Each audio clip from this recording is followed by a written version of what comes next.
नमस्कार, मैं आयुष कुमार अपने नए YouTube चैनल में बहुत बहुत स्वागत करता हूँ। नया YouTube चैनल क्यों बनाया गया? क्योंकि किसी ने मेरा चैनल डिलीट करवा दिया गया, तो इसलिए मैं नया YouTube चैनल शुरू कर रहा हूँ, जिसमें सबसे पहले मैं विषय रखूँगा भूगोल। भूगोल का अध्ययन करूँगा। ठीक है, तो चलिए शुरू करते हैं भूगोल का अध्ययन। भूगोल शब्द जो है, सबसे पहले समझेंगे मतलब भूगोल की उत्पत्ति क्या हुई, फिर भूगोल के नाम की व्याख्या समझेंगे, फिर भूगोल का विकास क्रम समझेंगे, फिर रचनाएं समझेंगे, फिर कुछ तथ्य होते हैं उनको समझेंगे। इस तरह अध्ययन करते हुए हम लोग आगे बढ़ेंगे भूगोल में। ठीक है, तो चलिए शुरू करते हैं। भूगोल शब्द जो है ग्रीक भाषा से निकला हुआ है, ग्रीक भाषा, जिसका अर्थ होता है भूगोल ग्रीक भाषा के जियो, GEO प्लस ग्राफो,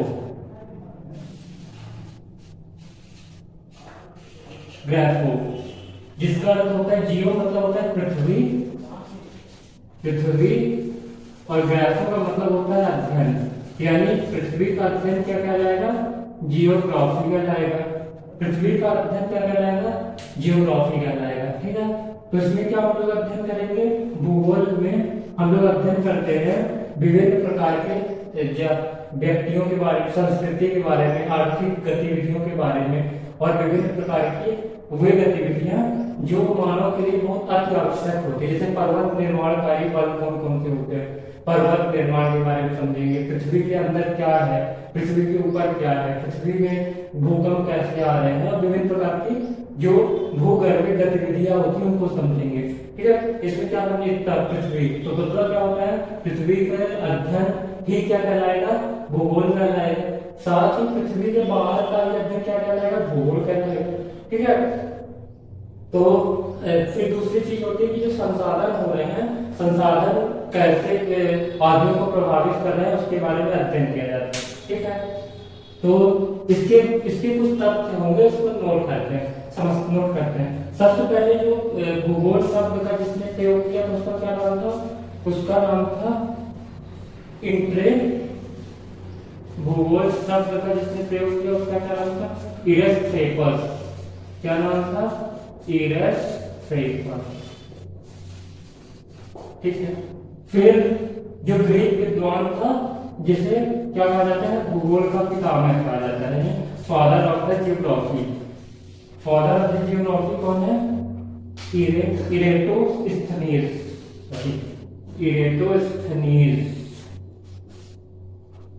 इरेटोस्थनीज है, जिसे भूगोल का पितामह कहा जाता है। फिर कुछ विद्वानों ने किसे कहा है?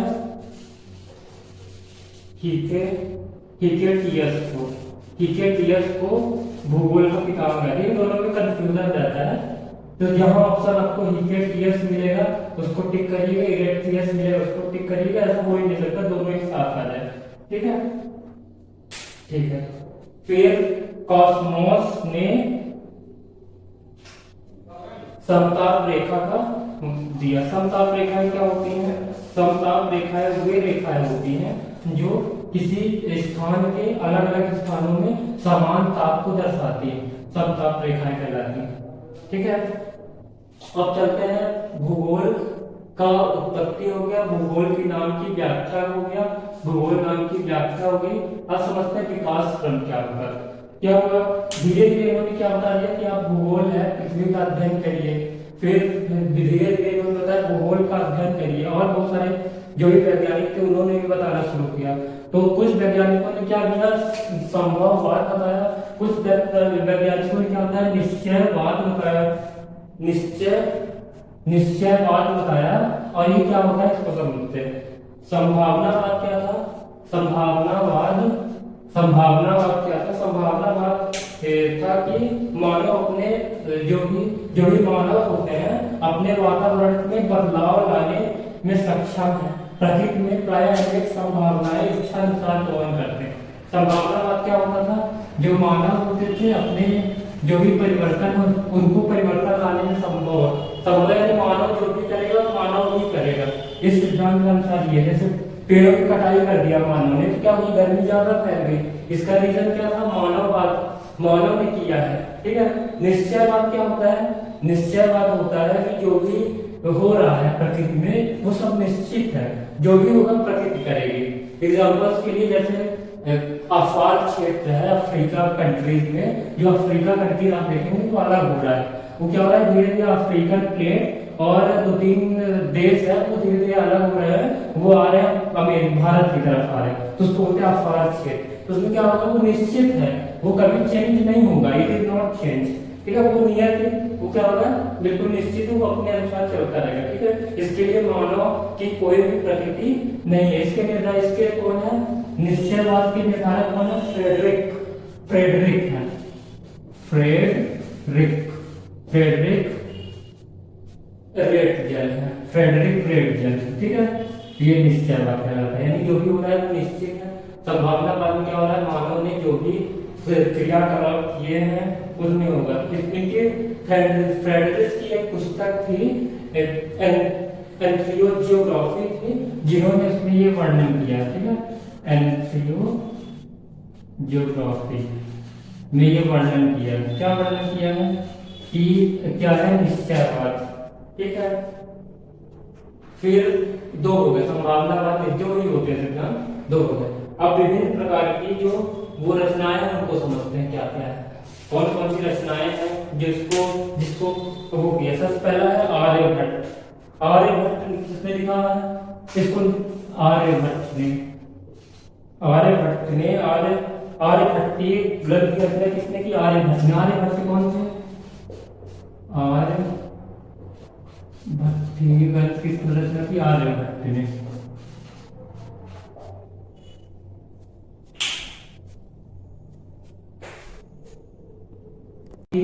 आर्यभट्टीय ग्रंथ की रचना किसने की, आर्यभट्ट ने की। सिद्धांत शिरोमणि की भास्कराचार्य ने, जियोग्राफी की स्ट्रैबो ने, किताब हिंद के अलगर्मी ने, और नेचुरल हिस्ट्री किसने की, प्लेनी एंड एल्डर ने। और जिसको भी सारी रचनाएं चाहिए तो मेरे व्हाट्सएप नंबर 8964814792 में हाय लिखे, मैं तुरंत रिप्लाई करूंगा। ठीक है, चलिए शुरू करते हैं नेक्स्ट टॉपिक। अब कुछ तथ्य जान लेते हैं, क्या क्या तथ्य हैं। ठीक है, ये तथ्य क्या है, ये एग्जाम के लिए बेहद जरूरी है, उनको अभी जान लेते हैं। सबसे पहला है कि एनेक्सिमेंडर ने मापन के आधार पर मान, सबसे पहले मानचित्र किसने बनाया था, मापन के आधार पर मानचित्र बनाया था एनेक्सिमेंडर ने। इसको ध्यान रखिएगा, यह इसका आधार क्या था, मापन। फर्स्ट हो गया। सेकंड क्या हो गया कि भूगोल कार्ल रिटर ने क्या किया था कि मानव को केंद्र में रख के अध्ययन किया था। मानव केंद्र यानी जो भी कुछ भी है मानव है, जैसे संभावनावाद जिसे कहते हैं, उसमें जो भी कुछ है मानव है, उसके अध्ययन किया था। इसने कार्ल रिटर ने केंद्र में रखे। थर्ड बात क्या होती है, थर्ड बात होती है टॉलेमी जो था सबसे पहले विश्व का मानचित्र बनाया। टॉलेमी ने विश्व का मानचित्र बनाया, ये भी एक तथ्य है। ठीक है, फोर्थ है कि हृदय स्थल सिद्धांत किसने दिया था, हृदय स्थल सिद्धांत एजी टेंसले ने दिया, नहीं एजी एच मैकिंडर ने दिया, एच मैकिंडर ने। ठीक है, और जैसे मैं बता चुका हूँ और बहुत सारे तथ्य हैं, जो नंबर मिला उसमें हाई लिख के भेजिए तो आपको पूरा मिल जाएगा। ठीक है,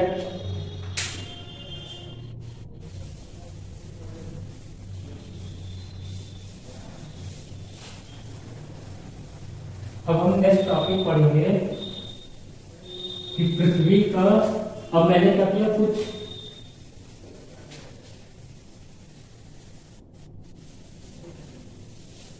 कुछ टॉपिक हमने पढ़ा जो बेसिक था। अब हम लोग अध्ययन करेंगे कि स्थल मंडल, देखिए पृथ्वी के बारे में अध्ययन करेंगे, पृथ्वी के बारे में। पृथ्वी में कितने मंडल होते हैं? सबसे पहले मंडल समझ लेते हैं। स्थल मंडल बहुत सिंपल, सब जानते हैं स्थल मंडल। फिर हम लोग वायुमंडल, इसके बाद हम लोग जल मंडल, जल मंडल का अध्ययन करेंगे। ठीक है, 3 टॉपिक है। अभी जो हम सबसे शुरू कर रहे हैं स्थल मंडल से। स्थल मंडल में कौन सा टॉपिक? सबसे पहले स्थल मंडल यानी क्या होता है? जहां हम लोग रह रहे हैं, यानी जहां हम लोग रह रहे हैं तो उसके बारे में अध्ययन करेंगे। उसके बारे में क्या होगा? पृथ्वी की संरचना सबसे पहले कौन कौन सी है, भू प्रॉपर्टी है, क्रोड है इत्यादि जैसी संरचना है, उनका अध्ययन करेंगे। फिर पृथ्वी की संरचना, फिर इसके बाद अध्ययन करेंगे तो भूचुंबकत्व, भूचुंबकत्व का अध्ययन करेंगे। फिर इसके बाद हम लोग अध्ययन करेंगे महाद्वीपीय विस्थापन सिद्धांत, महाद्वीपीय विस्थापन कैसे हुआ, सारे पेंजिया क्या था, पैंथालस क्या था और कैसे हुआ, महाद्वीपीय विस्थापन सिद्धांत कैसे महाद्वीप पहले कार्बोनिफेरस युग में पहले बराबर थे, फिर क्या हुआ कार्बोनिफेरस युग के बाद कैसे अलग हो गए हैं, उनका अध्ययन करेंगे। इसके बाद फिर हम लोग अध्ययन करेंगे संवहन धारा सिद्धांत, संवहन धारा सिद्धांत। ये क्या होता है भाई? ये होता है सारा जो भी पृथ्वी के अंदर, पृथ्वी है ये मान लीजिए, और ये सारा मैग्मा नीचे बन रहा है। क्या होता है? धीरे धीरे करके ऐसे ऊपर आता है, फिर इधर से कुछ मैग्मा ऐसे चला जाता है, ऐसे लगातार एक चक्र चलता रहता है, जिसे संवहन धारा सिद्धांत कहते हैं। इसी फिर सागर निकल प्रसरण सिद्धांत, सागर निकल प्रसरण सिद्धांत क्या होता है? सागर निकल मतलब सागर का जो वो है, सागर के अंदर की जो तली है लगातार प्रसरित हो रही है, उसको अध्ययन करेंगे। संवहन धारा सिद्धांत के बाद क्या अध्ययन करना है? तो सागर निकल प्रसरण सिद्धांत, प्रसरण सिद्धांत। फिर इसके बाद हमको क्या अध्ययन करना है? फिर प्लेट विवर्तन की, प्लेट विवर्तन की क्या है? प्लेट विवर्तन की वह सिद्धांत है कि बताता है कि जो ये सारी जो भी पृथ्वी में जितने भी प्लेटें बनी हुई हैं, जो भी पृथ्वी में महाद्वीप है, वो बड़ी बड़ी प्लेटों से मिलकर बनी, वो खाली वाला प्लेट नहीं जिससे हम लोग इसमें खा रहे थे वो वाला प्लेट नहीं है, उसका सिद्धांत, उसका कोई सिद्धांत नहीं है, ध्यान रखिए। प्लेट विवर्तन की दूसरी चीज है। ठीक है, फिर प्लेट विवर्तन की का अध्ययन करेंगे। फिर इसके बाद हम लोग अध्ययन करेंगे ज्वालामुखी भूकंप, ज्वालामुखी भूकंप। फिर ज्वालामुखी भूकंप यानी ज्वालामुखी कहाँ पे आ रहे हैं सबसे ज्यादा, ज्वालामुखी आने का क्या कारण है, जो सबसे ज्वालामुखी सबसे ऊंचा कौन सा होगा, सभी हाल ही में कौन सा, ये सब अध्ययन करेंगे। इसके बाद हम लोग भूकंप का अध्ययन करेंगे। भूकंप आने का रीजन क्या है, भूकंप केंद्र किसको बोलते हैं, अधिकेंद्र किसको बोलते हैं, भूकंप में अधिकेंद्र किसको बोलते हैं, अभिकेंद्र किसको बोलते हैं, इत्यादि बहुत सारी चीजें होंगी, उसका अध्ययन करेंगे। फिर इसके बाद क्या अध्ययन करेंगे? एक टॉपिक है सैल। सैलों से पिछले बार यूपीएससी क्वेश्चन आ चुका है, प्राथमिक चट्टानों की विशेषताएं बताइए। ये यूपीएससी में क्वेश्चन था, प्राथमिक चट्टानों की विशेषताएं 150 वर्ड में आपको लिखना था, आ चुका है। सैलों का अध्ययन करेंगे। फिर इसके बाद आकृतियां जो भी है, जो भूमि की आकृतियां, उनका अध्ययन करेंगे। फिर हो गया, ये समाप्त हो जाएगा। फिर आ जाएगा वायुमंडल में। वायुमंडल में क्या क्या अध्ययन करना पड़ेगा आपको? वायुमंडल में वायुमंडल, जलमंडल, इसके बाद आ जाएंगे हम लोग भारत का भूगोल, भारत का भूगोल। ये लगभग आपकी 35 क्लास होंगी, 35 या 36 क्लासों में समाप्त हो जाएगा। वायुमंडल में जो परतें हैं उनका अध्ययन करेंगे, कौन कौन सी परत है वायुमंडल में, वायुमंडल हमारे लिए आवश्यक क्यों है। ठीक है, वायुमंडल को जो भी प्रभावित करने वाले कारक कौन कौन से हैं, इसका अध्ययन करेंगे। वायुमंडल में जो प्रदूषण हो गया उसका अध्ययन करेंगे इत्यादि। फिर जलमंडल में आइए, जलमंडल में कौन कौन से सागर हैं, महासागर हैं, इनका अध्ययन करेंगे। और सागर महासागर में जो भी जीव हैं उनका अध्ययन करेंगे। जीवों के बाद फिर जीवों को नष्ट करने से क्या क्या दुष्परिणाम होते हैं उसका अध्ययन करेंगे। जीवों को नष्ट करने से उनके दुष्परिणाम क्या हो रहे हैं उसका अध्ययन करेंगे। एक चीज और यहाँ भूल गया हूँ, यहाँ पे मैं भूल गया हूँ, प्रदूषण, पेड़ों को काट देने से वायु प्रदूषण में क्या प्रभाव पड़ रहा है, इसका अध्ययन करेंगे। इसका गर्मी सभी को पता है, कितनी पड़ी है, इसका रीजन यही है, बिहार जगह में जो सारे पेड़ काट दिए गए हैं, रीजन यही है कि पेड़ों को काटने से क्या प्रभाव पड़ रहा है, इसका अध्ययन करेंगे। ठीक है, ये हमारा टॉपिक रहने वाला है। ठीक है, तो सबसे पहले हम लोग शुरू करते हैं पृथ्वी की संरचना। क्या पृथ्वी की संरचना कैसी है इसको, ठीक है, अभी शुरू करते हैं।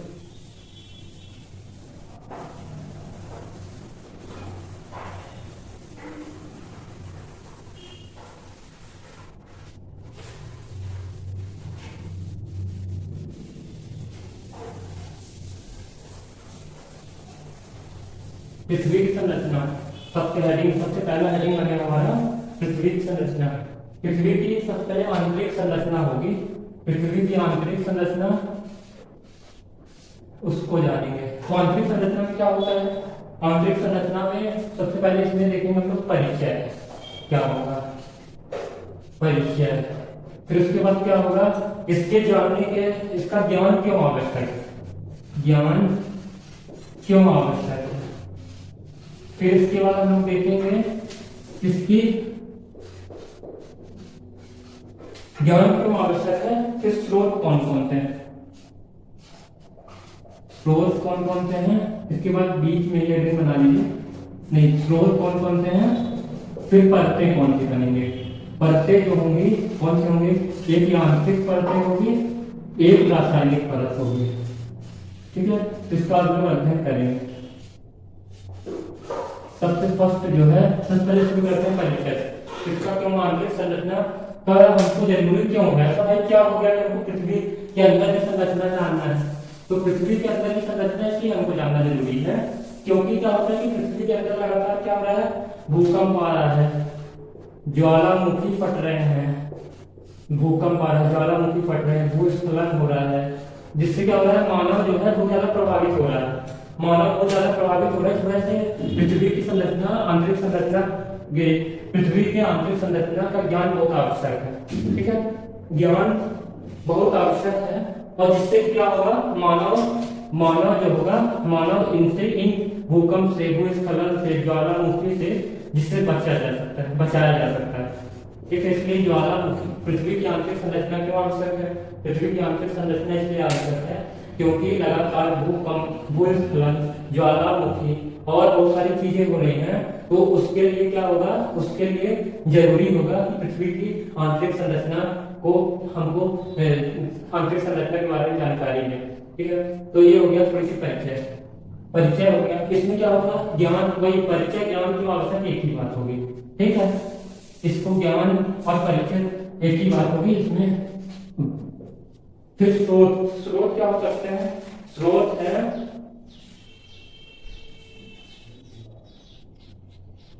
स्रोत दो टाइप के हैं, एक कौन सा है, प्रत्यक्ष स्रोत, अप्रत्यक्ष स्रोत।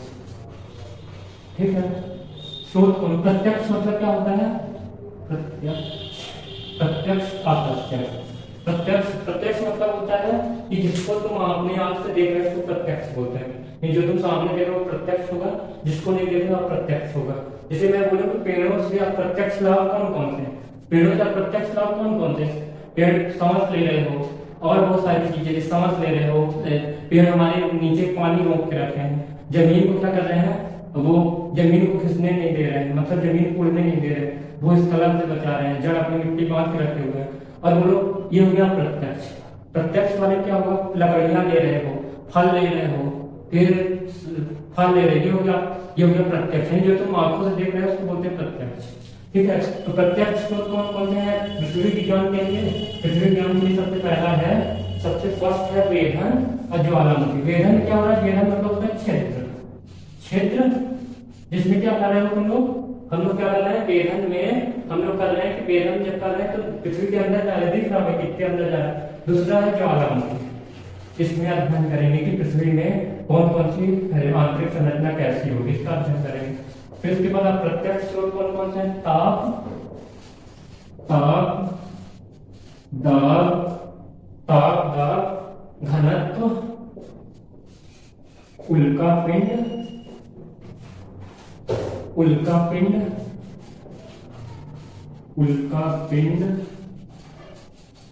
बाद क्या होगा, भूचुंबकत्व और भूकंप विज्ञान। इसका अध्ययन करते हैं। तो इसके बाद की क्लास कल होगी। कल मैं प्रत्यक्ष स्रोत से आपकी क्लास शुरू करता हूँ। धन्यवाद। आपका दिन शुभ हो।